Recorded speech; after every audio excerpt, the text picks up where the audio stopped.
Hello, performers. Hello, exhibitionists. Hello, let it all hang outists. Yes, that is a noun. Welcome to another episode of Memoir Nation. I'm Brooke Warner here with Grant Faulkner. And Grant, I think it's possible that we're going to push up against the boundaries of a little bit of discomfort or embarrassment today. Maybe not. We'll see. But it is time, and we have the right guest to talk about sex and sex writing and writing about sex. And Courtney Kocak has really made it her life's work to destigmatize these kinds of conversations. So she's a fun guest for us today, and I am just going to go for it. Okay, so first things first, are you uncomfortable talking about sex and or sex writing? Wow. You put me on the spot Or no, here. I'm sorry, writing about sex is what I meant to say. Are you uncomfortable writing about sex? Okay. Brooke, I think I need to remind you of one thing. I'm Midwesterner. And beyond that, I'm an Iowan. And there's a phrase in Iowa nice, which translates as don't you dare talk about sex.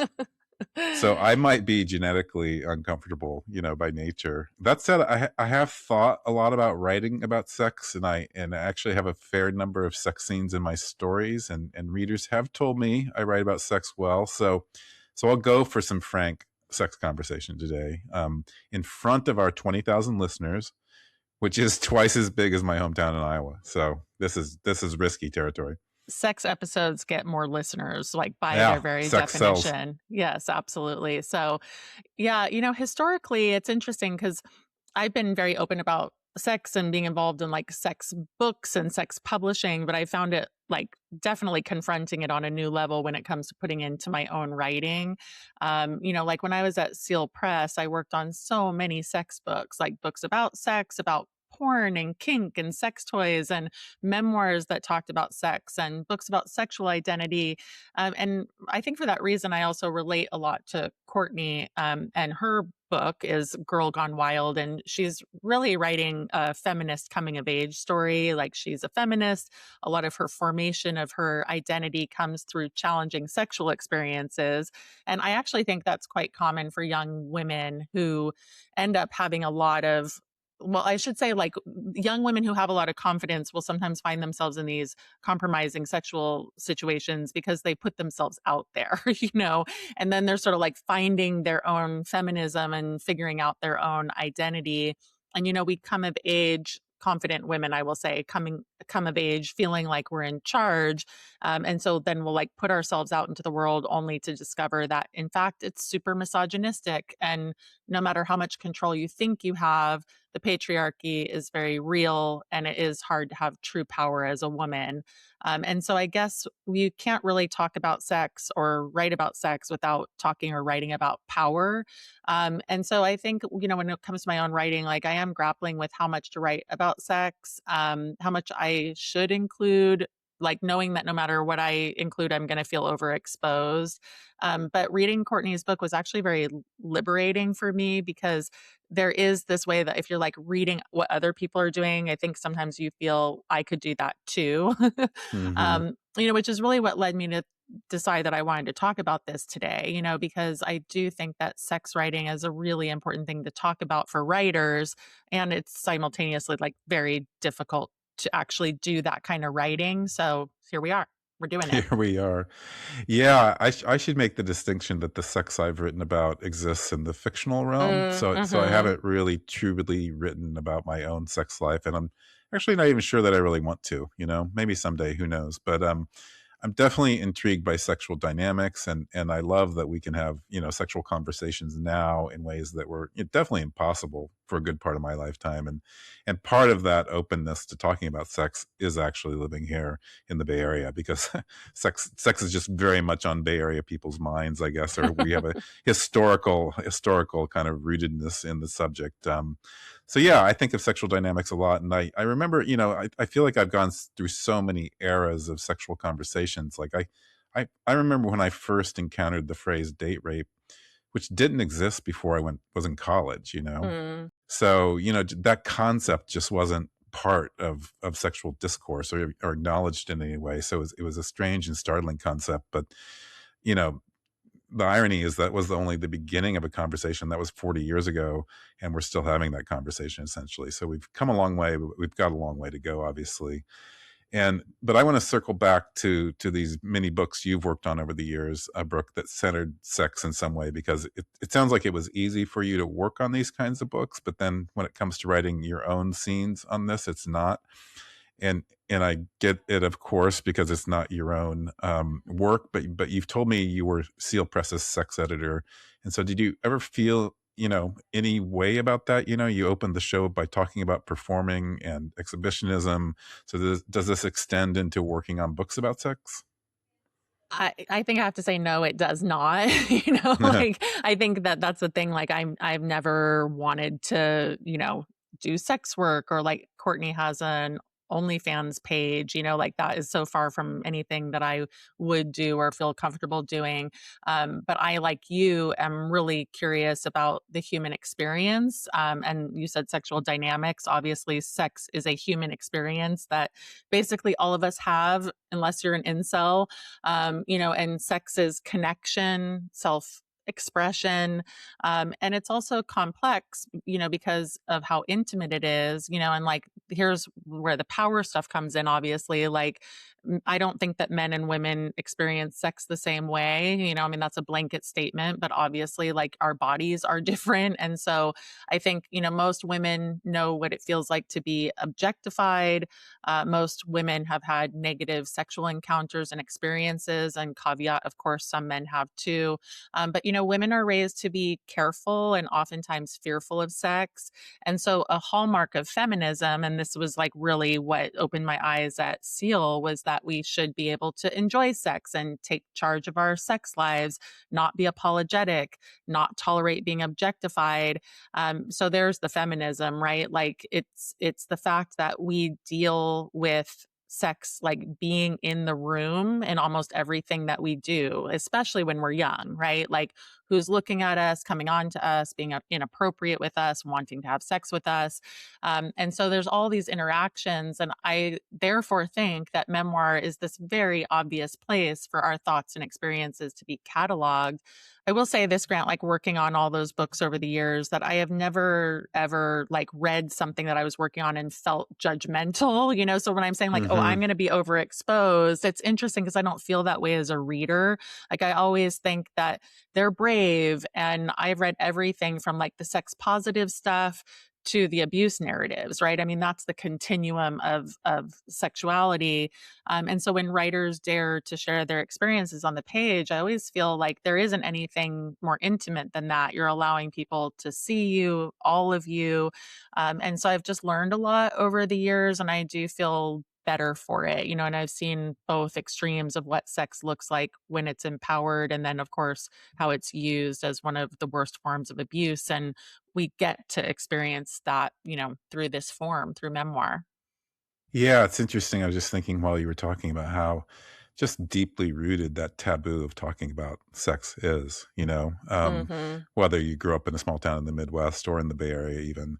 The spectrum is just really striking. And from, self expression and connection, I'm glad you used those words, all the way to objectification and abuse. And I have to say that, I haven't experienced the latter two, but I've talked to a lot of women about dealing with sex in the room, as you put it perfectly. And men and women do lead strikingly different lives in this regard. And I don't think most men are even exactly attuned to how they can create that sex in the room atmosphere, and how that can be a threat or feel like a threat. And I thought it'd be interesting to talk a moment about some of the books we've read by guests on this podcast that center sex in some way, just to just show the range of what we're talking about. And two writers who come to mind for me that show a more empowered way of talking about sex are Carvel Wallace and Lydia Yuknovich. And in Another Word for Love, Carvel, he does write about abuse, of course. So I should say that it's nuanced, but he also writes about, being sexually experimental, and about his own desires and encounters in ways that serve this theme of love, because love in his book is love in all of its permutations. That's why I love it. And then Lydia Yuknovich, in The Chronology of Water, writes sex so explicitly and so openly. It's a release, it's grief, it's in keeping with her form of embodied writing.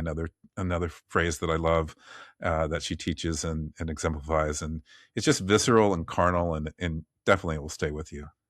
Yeah, those are great examples. And I wanted to talk about Amanda Knox, because I just felt that she was so brave exploring herself sexually through talking about writing about masturbation, which is another taboo topic, not always easy to talk about, right? And, that she in that book is trying to reclaim her sense of sexual identity after having been made out to be a monster by the Italian media for a crime of passion that she didn't commit. And so that's a good scene to read if you want to see how that's done.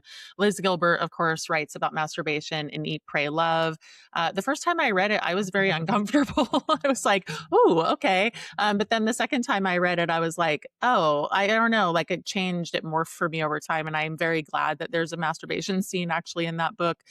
Gina Frangello in Blow Your House Down writes like Lydia Yuknovich, explicitly about sex, even about kink, about the kind of sex that she always longed to have, and how she got to have that kind of sexual connection with the man that she was having an affair with. And Gina is a great example, because she wanted to show that midlife sex is sexy sex, is good sex, talk about being naked on the page, and then being like, look at this. Like, this is okay, this is normal, this is good. And I think that women need that kind of role modeling desperately. So, again, just to show that range of positivity too, that there's all these spaces that we can explore. Yeah, I can see that absolutely. But then we need to recognize the other side of the spectrum book, those books that Hmm. talk about sexual encounters that are abuse, that are disempowering, that are outright assault, and that's hard too, but also admirable. And I'm thinking about Sue Williams Silverman, who just taught for us at Memoir Nation, and her incredible first memoir, Because I Remember Terror, Father, I Remember You. The title tells it all, I think. We recently had on Karen Palmer in She's Under There, who has some, coercive scenes and some power dynamic scenes that are about control and fear and the threat of abuse. And of course, we talked to the wonderful and lively E. Jean Carroll about her experience of sexual assault from none other than our president, Donald Trump. And the reality is that, these books are so prevalent because these experiences are so prevalent. And I remember in the early days of Me Too, how many women were posting about their experiences on social media, so many of my friends. And, I think it just felt like literally all of my close friends had been harassed in some ways, and the stories just kept rolling in. But I know we both believe that these books do change the culture, even if we happen to be in a moment of, kind of slide back and backlash right now. Yeah, I heard someone on another podcast say recently that in 30 years, we're going to look back at this moment with horror. Just at how much we abdicated and how morally low we descended as a culture. And there will come a point when we know much, much more about the Epstein files, after Trump is dead. And we're going to have this reckoning about what it means to have a rapist, pedophile president. That time will come. I know it will. It's just a hard moment right now because we're really grappling with these people in power essentially getting away with abuse. It is insane. But Grant, like, this is what's interesting, right, about sex, like, for all the ways that we as humans love to like revel in and enjoy sex, others are using it to hurt people and assert dominance. And so I think this is the range that Courtney is actually addressing in her memoir. And one of the reasons I really like it, because, this Girls Gone Wild title is because she worked for Girls Gone Wild, the enterprise that was famous in the late 90s and early 2000s. It was also super exploitative. The founder, Joe Francis, was accused of a lot of things where it came to taking advantage of young women. He was accused of assault. And so, Courtney's book is like this young woman throwing herself into the world full force, like taking everything that comes your way, the good and the bad. And when you do that, you really are like living full throttle, and you don't get to do that without avoiding the role that sex plays in your life, and especially when you're young and beautiful. So it's a complicated journey, a complicated ride of a book. And there are a lot of bad decisions that Courtney tackles head on. And also like this no nonsense candor and clear eyed compassion for her younger self. So it kind of does all of that stuff, which I think is really great. Great subject matter. So thank you, Courtney, for that. Thanks, Grant, for playing along. And, without further ado, but also after a pellet cleansing break, we are going to bring you Courtney Kocak. We'll be right back. Welcome back, everyone. We have Courtney Kocak on the show with us today. Courtney is a writer, podcaster, and comedian based in Los Angeles. She originally hails from a rural farming community in Minnesota, home to more cows than people. As a writer, Courtney has written for Amazon's animated series Danger and Eggs and Netflix's Know It All. And she has also written for the New York Times, the Washington Post, Cosmo, Slate, Huffington Post, and many others. She has count them, three podcasts. And I was very honored recently to be a guest on The Bleeders. And all of your podcasts are awesome, Courtney. That one is focused on writing and publishing. And then you have two others, Private Parts Unknown, about love and sexuality around the world, and Podcast Bestie, a best friend to podcasters trying to grow and monetize their shows. Courtney reports on gender, sexuality, psychedelics, reproductive rights, sex work, and sustainability, all amazing topics, most of which you cover in your new memoir recently out, and that is called Girl Gone Wild. Welcome, Courtney. Thank you so much for having me. I am, zooming in from Austin right now. So okay, so neither Los Angeles nor rural Minnesota. So you must be on book tour. I am on book tour, and my husband's actually starting a business. But anyway, awesome. Okay, well, let's start with Girl Gone Wild, obviously. So titled because you worked for the Girls Gone Wild enterprise for a little while, which was wildly popular and also horribly or I should say famously horrible is what I wanted to say. In the late 90s and early 2000s, it was basically video compilations featuring young women filmed in various states of undress, acting provocatively. And later in the book, you talk about your experience there as both a betrayal to yourself, but also something you were grateful for. And I think that's a really good jumping off point for you to talk about what your book is. And then, of course, why that title piece is called Girl Gone Wild. Yeah, I quickly realized that, I was working on these pieces and collecting these essays that I had been writing. And I was like, what is the common theme here? Like, what's the spine? And I realized it's an unwitting feminist coming of age is what I call it, because it was all these experiences that taught me what society thinks about women. And that was kind of a centerpiece experience that really scrambled my brain and kind of set me on a new course. Like, I don't know if I would be a writer if I hadn't sold t-shirts on the Girls Gone Wild tour. There were early experiences where it was like, I acted in independent films, and every time I got a job, they wanted me to take my clothes off, which I'm not opposed to taking my clothes off, but do we have to do it every time? And like sexual assault, then, selling t-shirts on the Girls Gone Wild tour, then abortion. And it was all these experiences. And by the end of it, I was like, I don't want to pretend to be someone else. I want to figure out like what it means to be a young woman, because like this is not what I expected. And so I'm grateful for these kind of mistakes I made or bad experiences I had. I'm not responsible for all of them, but I love, I was strong enough to get through them, and I'm so happy that I can report from the other side. And like, writing this book was writing my way out of the shame of all these experiences. And it was really like a love letter to my younger self. And so anyway, I hope it is a gift to younger women that, might be ashamed that they've gone down these various paths. Yeah, I'm very interested. That's so interesting. And there are so many different things in the book, and it spans, from the age of when you're 6 up until you're 40. and it's a very non-linear book and fairly episodic, and sometimes there are essays, but they're stitched together in this, as you said, like you kind of found the theme or the spine of the story as you wrote it.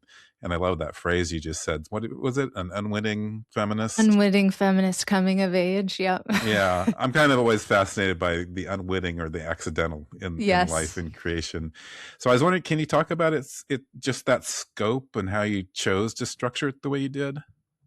Yeah. I had maybe even more scrambled. Like it's mostly chronological, but I think of it as like a dirty chronological, especially as I get older.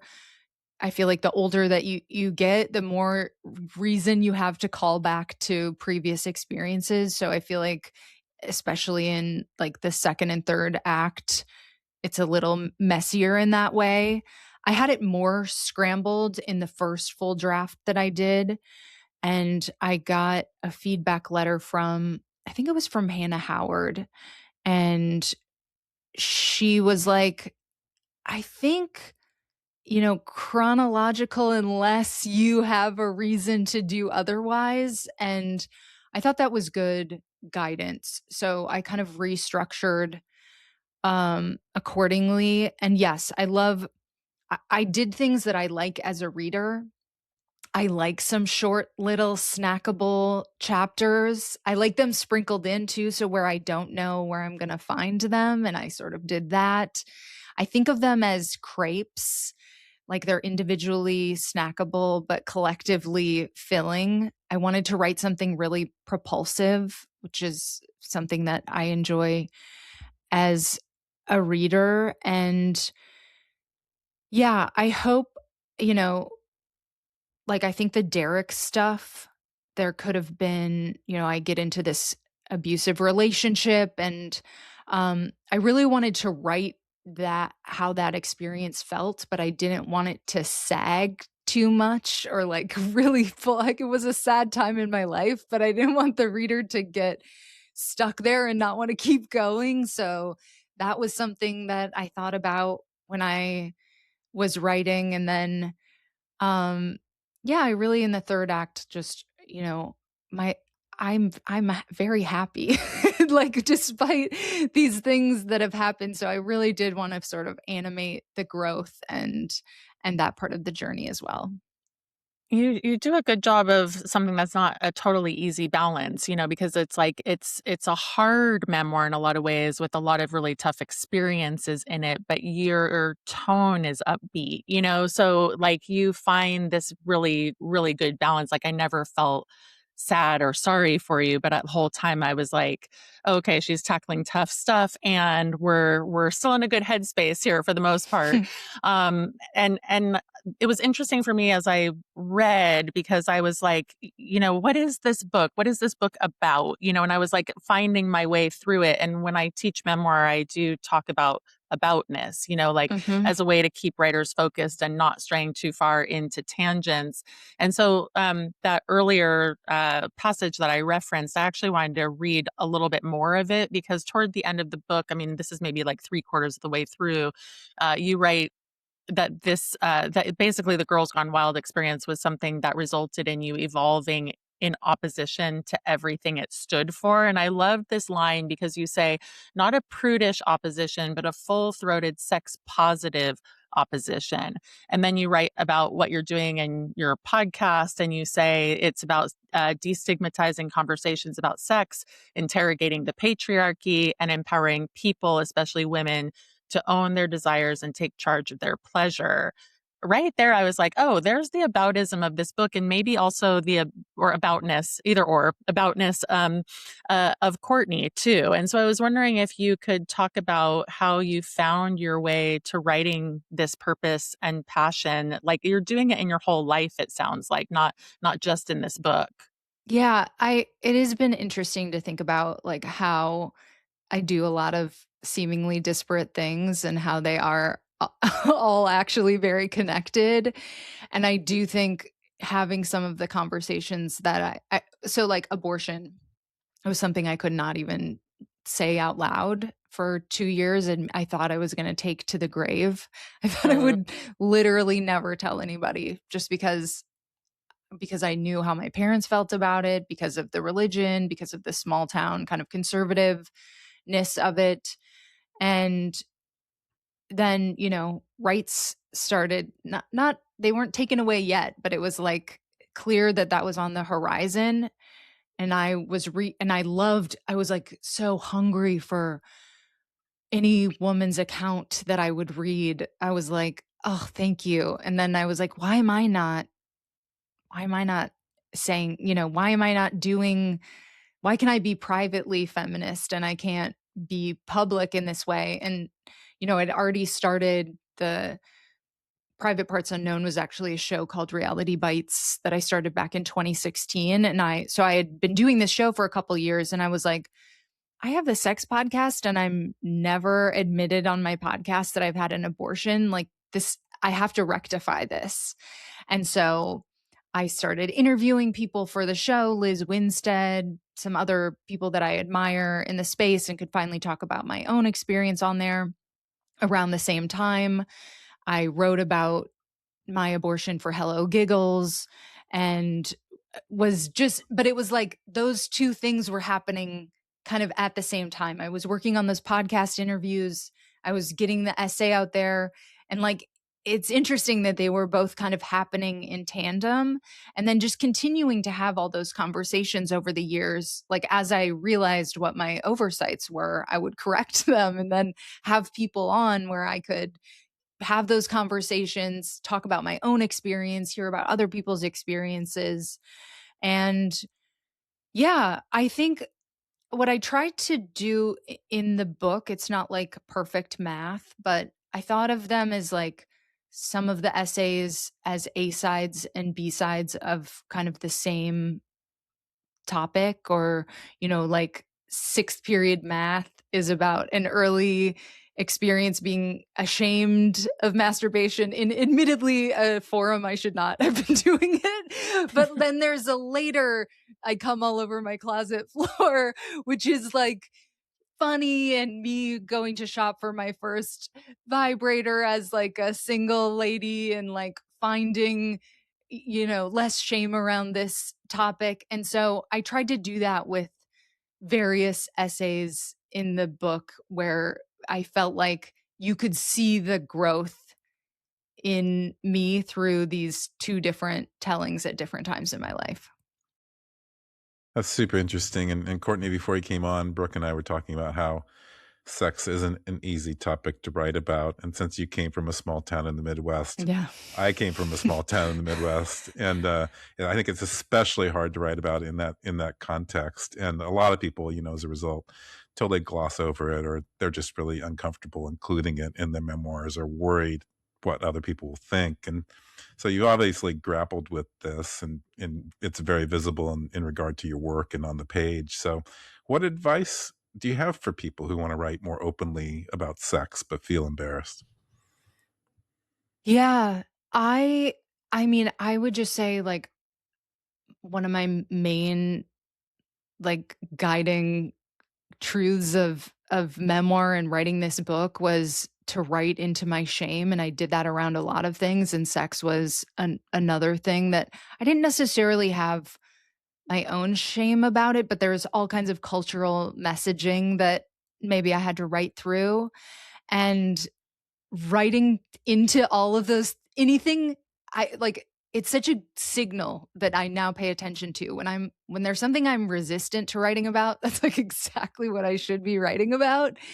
And then allowing yourself the time and space to like properly iterate on the topic, 'cause like you're not going to get it all out in the 3D dimensionality that it deserves the very first time. It's like some of those essays, like I would write and then come back to sometimes even like a year or more later, and like I would have more perspective on it.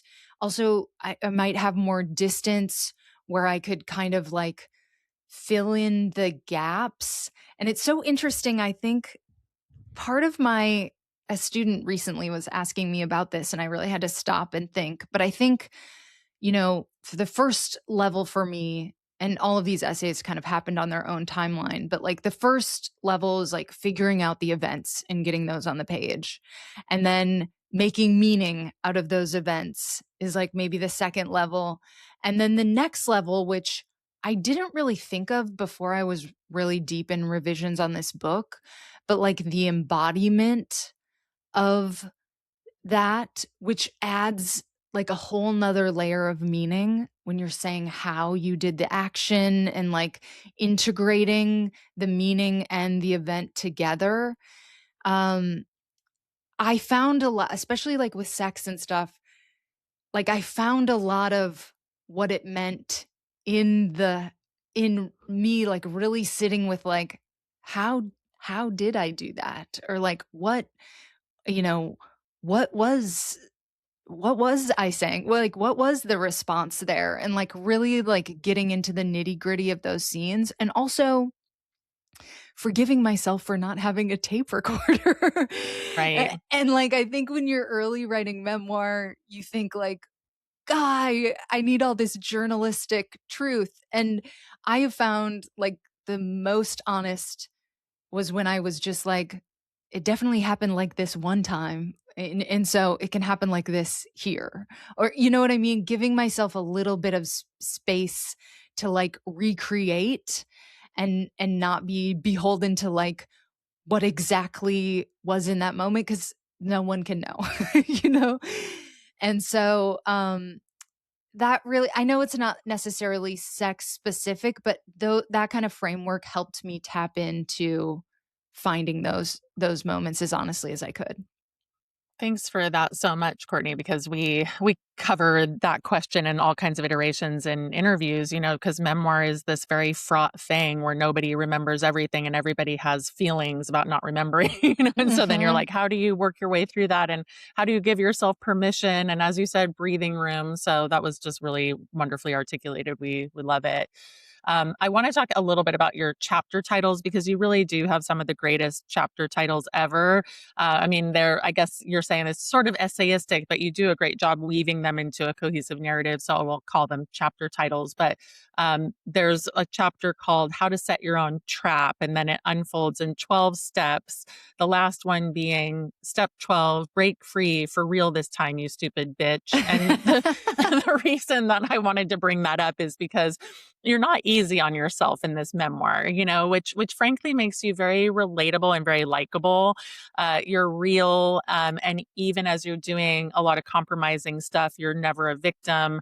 And so you're just talking about this, like digging deeper in your memoir to expose things about yourself that are maybe not your best moments. And I guess I was wondering if there's anything that you ended up putting in print, and you just said this about your abortion, so maybe that's it, but you could get more into it or say something different, like something that you ended up putting in that you debated not putting in, like that didn't make the cut, but then did. Yeah, I really didn't do that for myself because I have, at least for my own work, I really think like the things that I'm scared to write about are exactly what I should be writing about. And so I did wind up trimming things about other people. I didn't censor myself that much in the first draft. I just like wrote. I wrote with real names. I wrote, warts and all. And I kept my warts. But, friends, sometimes and ex-lovers, sometimes I would write something that it's not like it wasn't related to what was happening. It was, you know, th- I won't cite examples because I cut them intentionally, but just things where I said a little too much about the other person's story. And so I really tried to be strict with myself about like, is this my story to tell? And even if it was funny, or even if I did think it gave a little bit more context about someone else, I trimmed it in the final accounting because I wanted to, even people that I'm not super close with, like I wanted to honor those relationships. And I think I did a good job because I sent pages out to, like, I did a legal read, and then I also did like a ethical read for myself.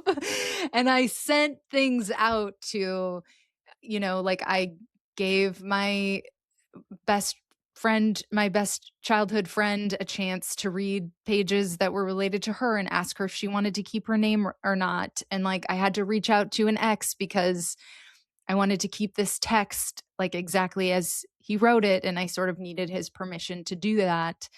And both of them were like very flattered, and I reached out to some other people too, but they were like flattered by their depictions, even though not everything I said about them was perfect. But I think you know the things that are sensitive to the people in your life. And like I did like one of my exes, I said he pissed the bed when he was drunk and he was terrible when he broke up with me and blah blah blah. But I didn't say the thing that I knew that he was the most sensitive about. And it ultimately didn't really matter in the story. Nobody knows it's missing except me and him and, you know, any of our closest friends. And so hearing feedback from those people that they were happy with how they were depicted made me feel like, okay, I did a good job. Yeah. I like that ethical reading after the legal reading. That's really honorable. And you published this book on Trio House Press, and anytime one of our guests publishes with a smaller indie, you know, we like to ask about the experience, but, you know, and how you landed there. But we also just want to celebrate indie presses. I actually generally publish with indie presses myself. So tell us the story of your publication.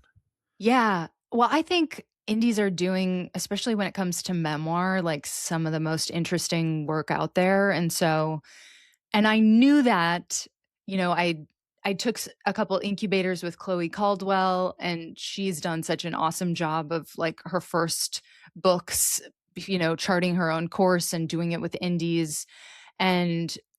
But, you know, in like 2020, if you would have asked me like where I want to publish, I would have said like Big Five or bust. And ultimately, I did get a fancy agent for a little bit, and it was a disappointing experience. We took out another project. We did one round. It went to an acquisitions board and then died. And I was like, okay, but there's still a lot, you know, there's more juice to squeeze here. And this person did not agree and was not interested in representing my memoir. It's literally because I'm not a famous person. And I was like, okay.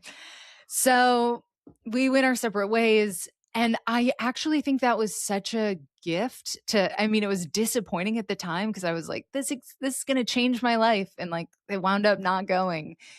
But I got to really like sit with what my values are and what I really wanted out of the experience. And like, this is like some of my biggest heart work that I will probably ever do. I hope to write many books, but like this is my coming of age story. And like I didn't want to lose control. I've written a pilot related to the Girls Gone Wild story. I wanted to produce the audiobook. I didn't want somebody to tell me like I couldn't break form on some of the essays. And so I really was like, I think, you know, maybe a small press is where it's going to land. And like, I'm good with that. So I started submitting to contests. Santa Fe Writers Group has a annual contest that's great. I made the long list for that with like a kind of shitty early draft. And then I submitted to Trio House Press, again, kind of a rough, you know, not like my first draft, but definitely not quite where it landed. And I was a finalist in that one, and I got a really nice rejection from Chris. And she said she loved it. We don't quite have the bandwidth to like edit right now, but she gave me some ideas. And I was so sad because Trio House Press is based in Minnesota, and it just something about it felt kind of faded. And so I couldn't respond to that email at the time. I was just like, okay, I know this is a positive signal, but it makes me really sad. And so I, you know, kept kind of working on the book and alternating between working on the book and being sad about that it wasn't finding its home quite on my timeline. And I went to AWP not this last time in Baltimore, but the time before in LA in 2025. And I was like, okay, I'm ready I want to go through this booksellers thing. I'm going to take pictures of all the small presses that I could land, and I was thinking about university presses and anybody that I could reach out to on my own. And I was like trying to just strategize how I was going to do this. But my main thing about going through the booksellers was like, I want to say hi to Chris. And I would just want to thank her for sending this rejection. And so she was all the way in the back. I went through, I did my little thing. And P.S. I'd been really like kind of bummed at this AWP because I was just like, I'm not where I want to be. And I'm listening to all these panels and I'm inspired, but I'm also kind of bummed. So anyway, that's kind of where I'm at emotionally. And I say hi to Chris and she like, I'm like, hi, I'm Courtney. And she instantly knew who I was. And we had like this amazing, it was just like 5 or 10 minutes, but we had this very like, such a friendly conversation. And she was like, we've got a contest coming up. And I'm like, I know, I'm working on a revision now. And she gave me a book and it was just really lovely. And she just kind of felt like an old friend, even though we were just meeting. And 2 weeks later, I got an email from Chris and she was like, I can't stop thinking about Girl Gone Wild. I just looked at the draft you sent and I think we can get it there and I could give you a deal on spec. And I was like, don't let me just send you and the revision that I was working on was like, the other one was here and it was like, it was like significantly better. I had done like a really good developmental edit and, yeah. So, then she was like, hell yes, when she got it and we moved forward from there. And I guess my lessons from that are just like, I could regret submitting it too early. Like if I submitted the next year, like maybe I could have won that contest, but also it didn't matter because like your rejection can turn in, it's my best acceptance yet. And just, yeah, I think I would have been shocked if you would have told me how like it all played out back when I got that rejection. Yeah, I also love the kind rejections. I always tell people like, hello, that is someone taking the time to say they liked your work. And so don't lose sight of those people, circle back. So you did everything right. Good job. That's a great story. So it's a brave book, Courtney, and I wanted to just like preface this question by saying that I think that you've managed to show how women can be both feminists and self-compromising, like we are. Mm-hmm. How you can love yourself and still make choices that are self-harming and self-betraying. And really, you're like throwing yourself at life, which is the thing I most like about your personality. And, you're also standing firm in your own convictions. And really, I think ultimately standing proud in the face of hard decisions and refusing to blame your younger self. So all of that is to say, like, you're fun to read, you're interesting to listen to. And so I wanted to ask you a question about your podcast specifically so that you could tell our listeners about your podcasts. And because I was a recent guest and you actually know a lot about writing and publishing as well. And then you have the podcast about sex. So if you could just say a little bit about like where can people find you and what do you love about podcasting?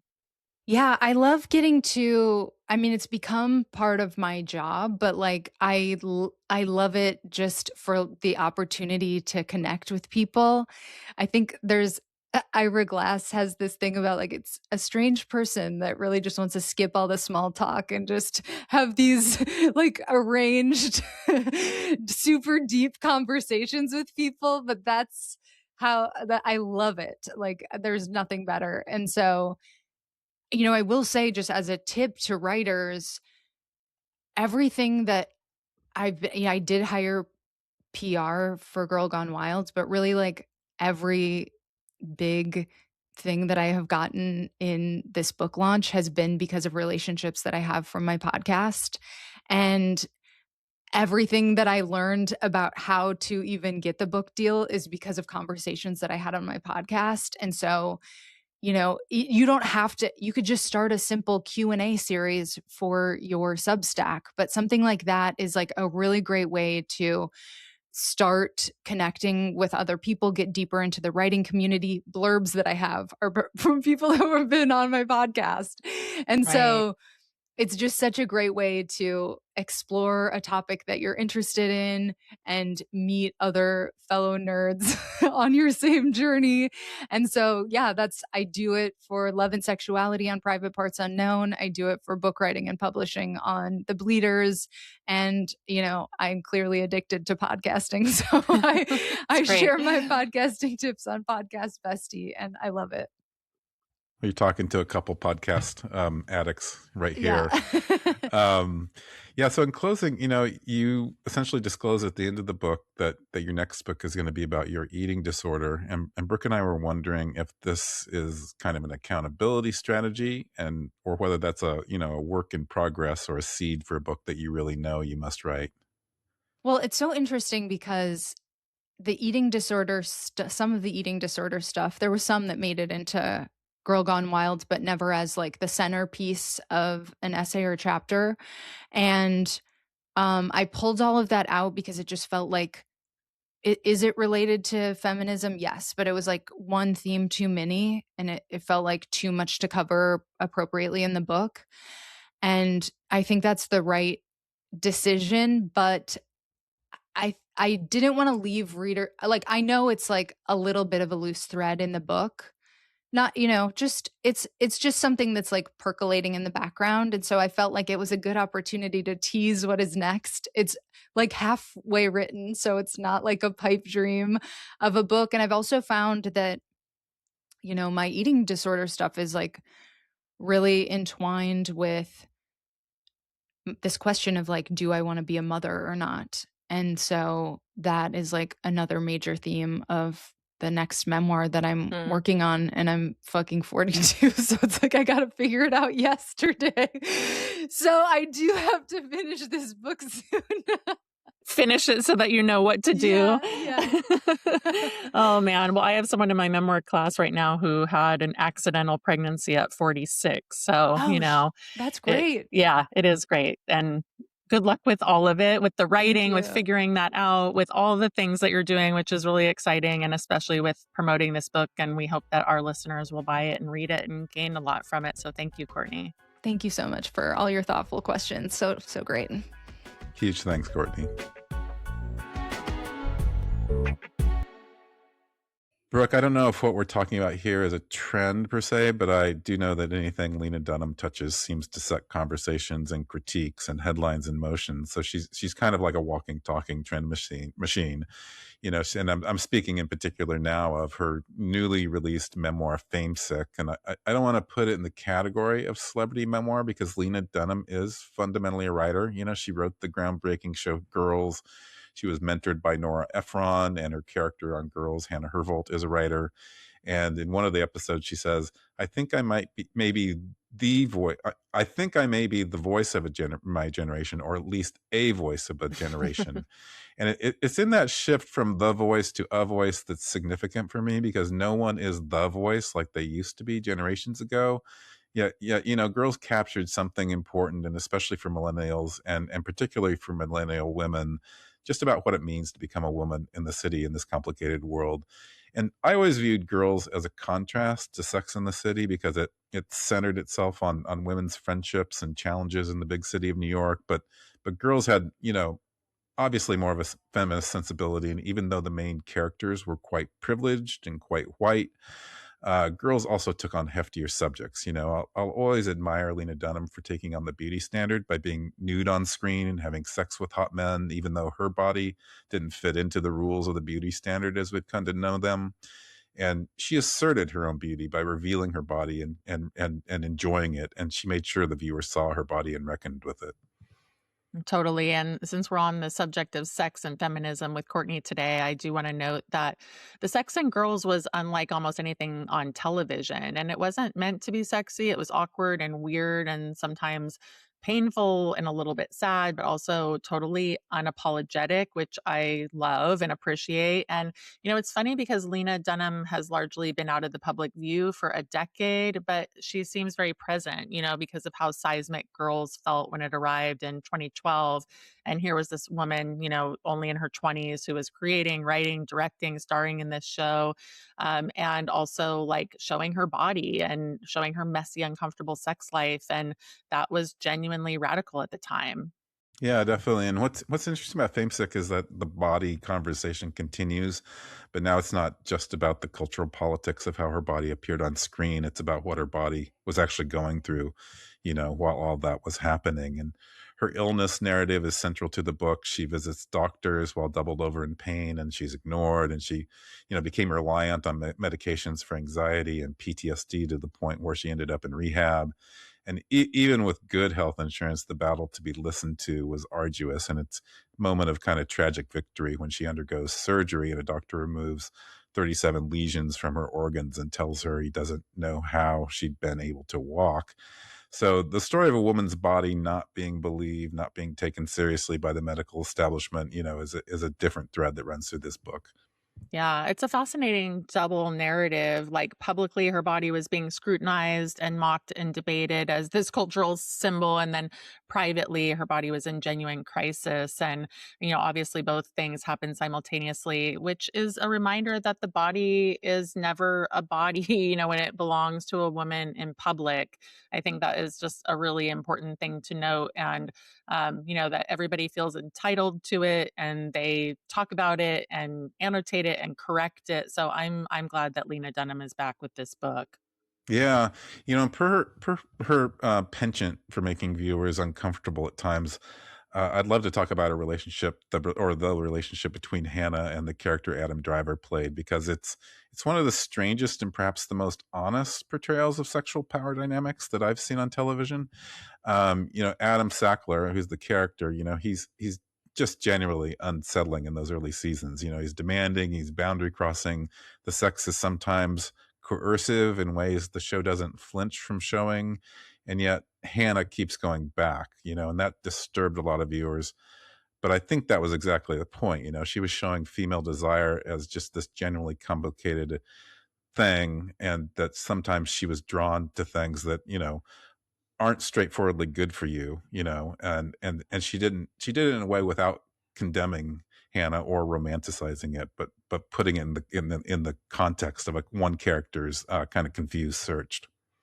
It's interesting when you're talking right now, Grant, because I'm just thinking about how that led to her being condemned for oversharing, and that that is something really worth interrogating because it's oftentimes a term that is applied to women. Like when Karl Ove Nosgard wrote 6 volumes of autobiography, including extraordinarily intimate details about his life and his alcoholism, nobody called it oversharing. They called it brave and boundary dissolving and important. And then you had, Philip Roth, who spent 50 years fictionalizing his own sexuality and romantic life, oftentimes in excruciating detail, and yet he won every prize available.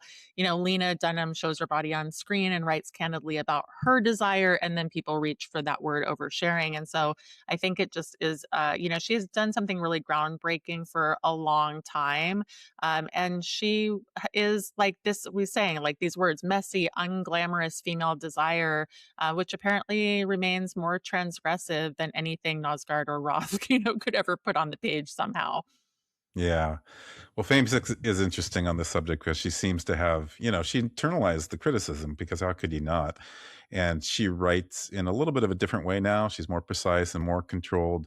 But the book still asks this fundamental question: why was my candor a problem when men's candor is considered literature? Well, there you go, right? Because for a 25-year-old woman, we certainly asked her to represent a lot, to get the politics exactly right, to carry the weight of feminist discourse, so much stuff. And then, the internet treated her like a punching bag, as they often do. And so, like I said, I'm happy that she's out there with this new book, Fame Sick, and it's getting genuinely good reviews, which is not surprising to me at all. One critic called it a pleasure to consume, its sentences seductive, its rhythms soothing. So maybe the fame sickness has produced something like wisdom, or maybe something like clarity, which is a lot more than a lot of people get out of being famous at 25. So we'll all check out Lena Dunham's new memoir, Fame Sick. Thanks for listening, folks. Memoir Memoir Nation is a podcast. It's also a community, so please check out both. And if you haven't dropped into our community yet, please do. You can connect with other memoirists. You can share thoughts and ideas, come to a public event, or join us at the membership level and check out our classes and our accountability group. It's all exciting stuff. So thanks, everybody. We'll see you at memoirnation.com.